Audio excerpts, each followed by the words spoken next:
जरा आवा यार जब बात रहो पागल ने ना रोवे के बताइए बाबूजी कैसे हमारे पेट में सांप भी घुसल बैठे कोई से सांप हो सकेला अगर डस दे तो हम तो ना मर जाए ना बाबूजी जानते ली देख रोला से कोनो काम ना होई ठीक बा हम लिया के तोके चलते ना बानी तो समझ के मरद कहला ना कि तू ही देख तू ही एगो बड़ी हम तोरे से प्यार कइले बन तोरे से बियाह कइले बन मर जी भी देखे करा भी मद का जाए जे और बात ना बोला जरा हम जानते हैं कि तोरा दिल पे कितना चोट पहुंचल बा हम समझते हैं अजय दे आखिर बता जवन जांच कइला सा अल्ट्रासाउंड में सांप निकल गए जय दे ऐसा बात कोनो न कोनो हम ना तोरा के जांच करवाई ले चल के हम देखवाई तू घबराओ जान कोई से पेट में सांप पड़ो तब सोच के बड़ी परेशान एकदम से बताइए बाबूजी ऐसे मेरा रुको भइल होई कोनो के अरे ना रे अब जानत है कि मेहरारू के पेट में लइका और तो सांप ना होना सा हम हुआ चाब देखिए ऐसे तो गांव घर के बतौले नहीं तो मैं गांव साला हल्ला हो जाए कि ओकर फिरिंगी के पतोइया के सांप होकेला बड़ा गांव घर वाला हंसे से आई सांप हम के डर त मर जाए ना कभी ना उ तो के डस ना सकता जब ले बाओ का में डसबे ना केले त आज जसी बड़ो जा ये कोनो हम ना सांप के कोनो ना कोनो उपाय कइए के रहा इतना में निकल गइल बाटे बोले जगह होई ना बाबूजी अरे ना हो तू देख टेंशन मत कैसा ही हुड़क से काट के मर जाइबी हम लगा था देख तू विश्वास कर कि लइका सांप ना कोई से विश्वास कोली अल्ट्रासाउंड वाला आगे से देख ले बानी हम चल रो जा रोई भी तो हमरा रोई बोले लगी का करिए दादा हमार तो कुछ बुझात न माई से को हम हां कोई से न कहबे कहे के जब लेकर निदान ना हो जी कोई से न के कहे के चुप रहिए बस हम तू जानते जाए और ये अलावा कोई के ना जाने की चाहिए तो घर में बवाल हो जाई अरे हम मर जेते ये सब के पता चल जाएगी मर गई अरे सर काहे और बात करते ले मरे के काहे कहते के करा हम दुआरिया जाके हम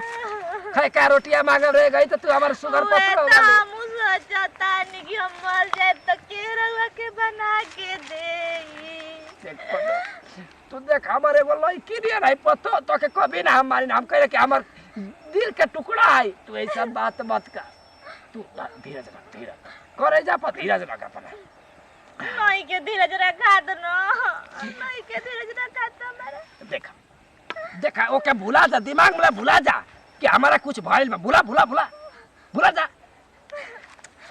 कैसे हम भुला जाई हमर लइका जाओगे ता पेट में सांप पड़ गइल बाटे अरे एक दिमाग में कैसे आई तुम खुश रहती कहतना हे भगवान कौन जन्म के सजा देता रहो ए प्रभु जैसे माया उड़तला हवा ना वैसे उलात ना दूसर दुनिया का हमारा खुशी में कैली माचिस के तिली बरतला कि आग दिया लहको त करे जा देखा हमारा और तक हमारा का से कबूतर खा से खरगोश ग से का पढ़ाई देखा भुलाई ना से सांप पेट में पड़ल बा हमार कैसे समझाई हम कैसे के फुसलाई के कर दिमाग में हटा दे करा से कोई हम दे दादा कोई से कहे के नहीं के कोई से नहीं के कहे के देख चला तो चुप रह रोवजान रोई बुत धीरज रखा भगवान कैसन किस्मत लिखल है बाबा ने बाबा बैठ बच्चे बैठ अरे खुश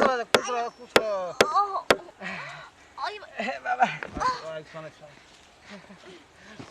का हो गइल बा अरे दुखवा के पहाड़ टूट गइल बा ए बाबा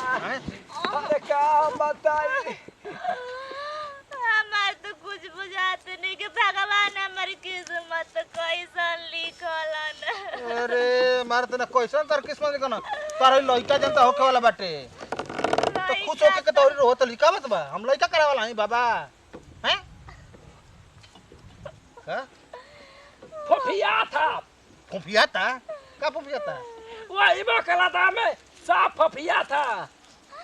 पगलाइल वाला का बाबा तू बुढ़ौती में ए बाबा सही कहता नहीं हमार पतो के ना पेट में ना सांप पला था सांप हां सही के जाने कहता? भगवान का डॉक्टर कला इंस्टाग्राम ना रिसेक्शन होला हां हां अल्ट्रासाउंड अल्ट्रासाउंड हां का कहत न सब बा हां वही में सब बालों को तो बेहतर मोड़ी आइल बेहतर हां जय हो प्रभु जय हो प्रभु जी जय हो प्रभु जी बहुत बहुत बाबूजी बोला लगा तई सब हैं? अरे तो बहुत बढ़िया बाटी बताओ कि स्वयं महादेव जी अवतार लेवे वाला बनो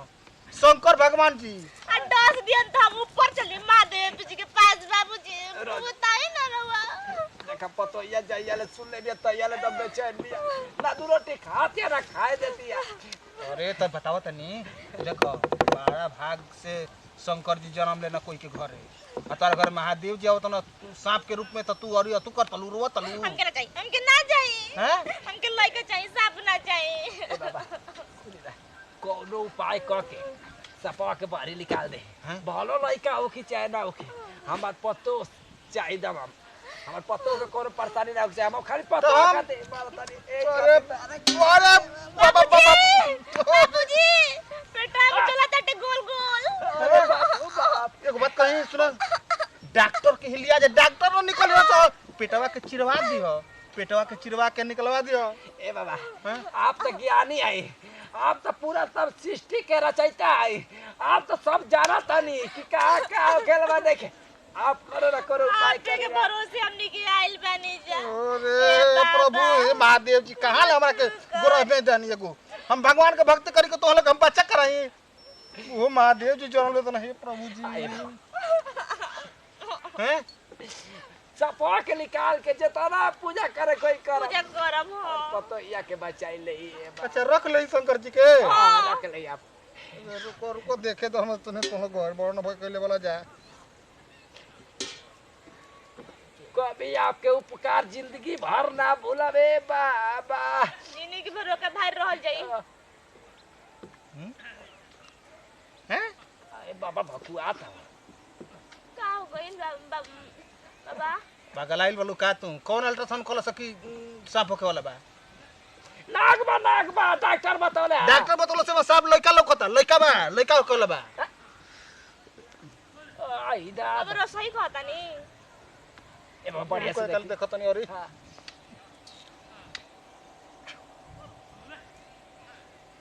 का लौकता